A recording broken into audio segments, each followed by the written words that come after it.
Use the remainder theorem to find the remainder when f of x equals x cubed minus 3x squared plus 4x minus 11 is divided by x plus 3.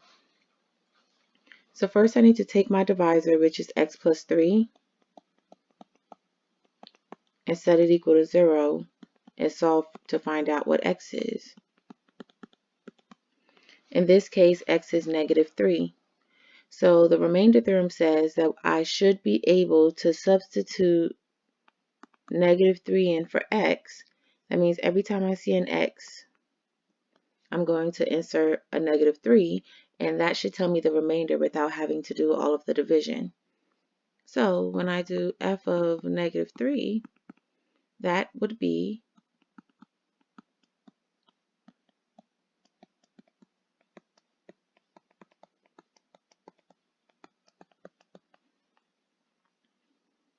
and all I did was I took every place I saw an x, and instead of it, I put parentheses and a negative 3.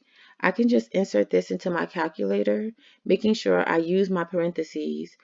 I'll insert negative 3 cubed minus 3 times negative 3 squared plus 4 times negative 3 minus 11. I'll insert that into my calculator, and I would get negative 77.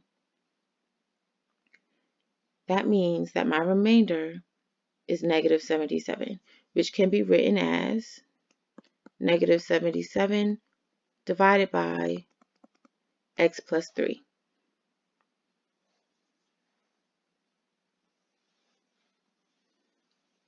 Show using the factor theorem that x plus 2 is a factor of x cubed minus 2x squared minus 5x plus 6.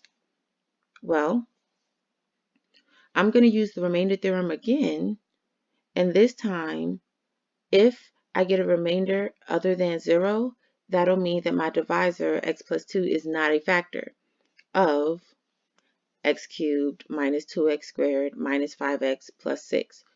But if I use the remainder theorem to find my remainder, and I get that x plus 2 gets a remainder of 0, then that means that x plus 2 is a factor.